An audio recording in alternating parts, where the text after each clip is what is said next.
Assalamualaikum warahmatullahi wabarakatuh. Waalaikumsalam.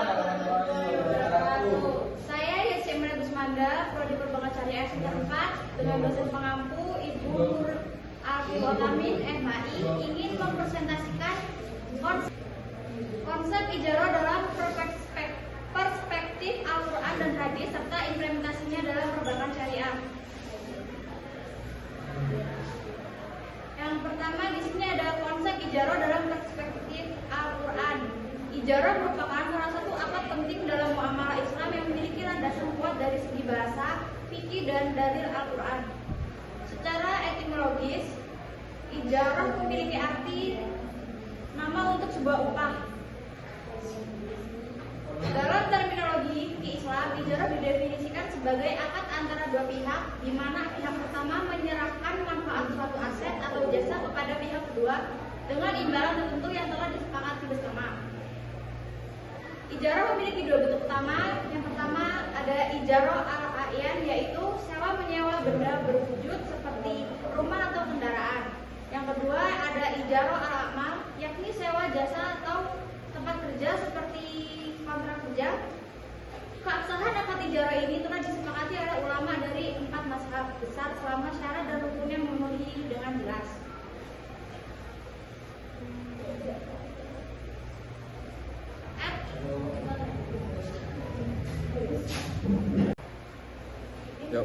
Yang kedua ada konsep ijarah dalam hadis Nabi. Praktik ijarah atau sewa menyewa dalam Islam memiliki landasan kuat dari hadis-hadis Nabi Muhammad SAW yang menjelaskan ketentuan dan prinsip-prinsip penting dalam akad. Nabi secara tegas memperbolehkan transaksi sewa menyewa selama memenuhi syarat dan ketentuan yang sesuai dengan syariat.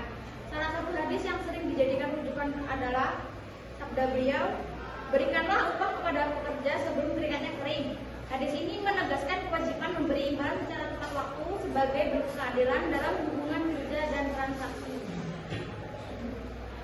Hadis ini diriwayatkan oleh Imam Bukhari tersebut menjelaskan bahwa Nabi Muhammad SAW dan Abu Bakar As-Siddiq radhiyallahu anhu pernah menyewa jasa seorang laki-laki dari Bani Al-Adil yang bernama Abdullah bin Uraqid sebagai penunjuk jalan saat peristiwa hijrah dari Makkah ke Madinah. Meskipun Abdullah bin Uraqid saat itu belum memeluk Islam, Nabi tetap mempercayakan tugas penting tersebut kepadanya karena ia dikenal sebagai orang yang amanah dan ahli dalam menavigasi padang pasir. Hadis ini menunjukkan bahwa dalam Islam dibolehkan menyewa jasa seseorang, baik muslim maupun non-muslim, selama orang tersebut memenuhi kriteria atau keahlian dan dapat dipercaya. Hal ini menjadikan dasar bahwa akad ijarah baik berupa sewa barang maupun jasa merupakan transaksi yang sah secara syariat. Dalam konteks ini, ijarah dilakukan untuk menyewa jasa keahlian dan bukan barang. Hadis ini juga menegaskan bahwa praktik ijarah telah dilakukan sejak masa Nabi dan menjadi bagian dari interaksi sosial dan ekonomi umat Islam.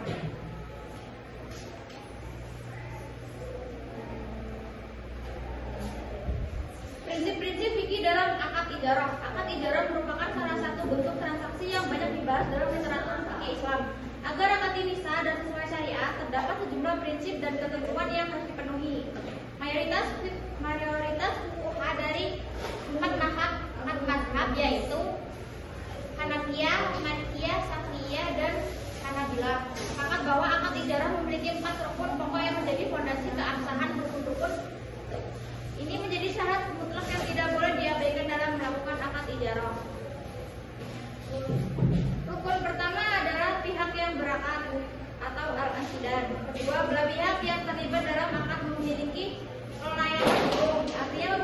Artinya mereka harus balik atau dewasa, berakal sehat, serta memiliki kuasa penuh atas masyarakat.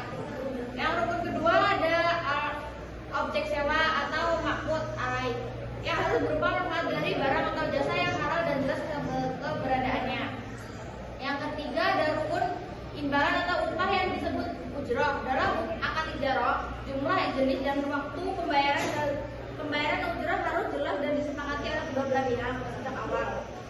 Yang keempat ada rukun ijab dan qabul, yakni proses penawaran dan penerimaan akad yang harus dilakukan secara eksplisit dan tanpa paksaan. Dalam fikih juga dikenal syarat-syarat tambahan yang harus terpenuhi agar akad ijarah sah. Syarat utama adalah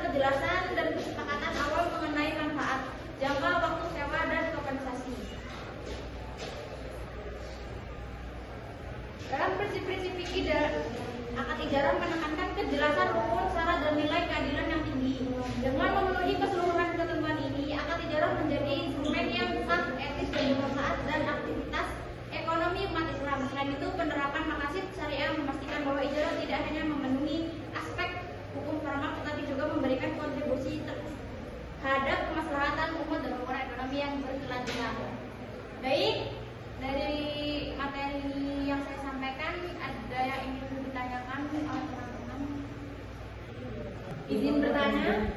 Baik. Di sini berikan contoh kontribusi nyata bagi kesejahteraan umat lewat akad tijarah. Yuk. Baik, saya akan menjawab pertanyaan dari Mbak Manda. Berikan contoh kontribusi nyata bagi kesejahteraan umat lewat akad tijarah. Ada beberapa manfaat bagi umat. Itu yang pertama ada meningkatkan akses masyarakat terhadap fasilitas dan layanan yang dibutuhkan. Yang kedua, meningkatkan kesejahteraan, meningkatkan masyarakat dengan memberikan mereka akses terhadap aset yang produktif.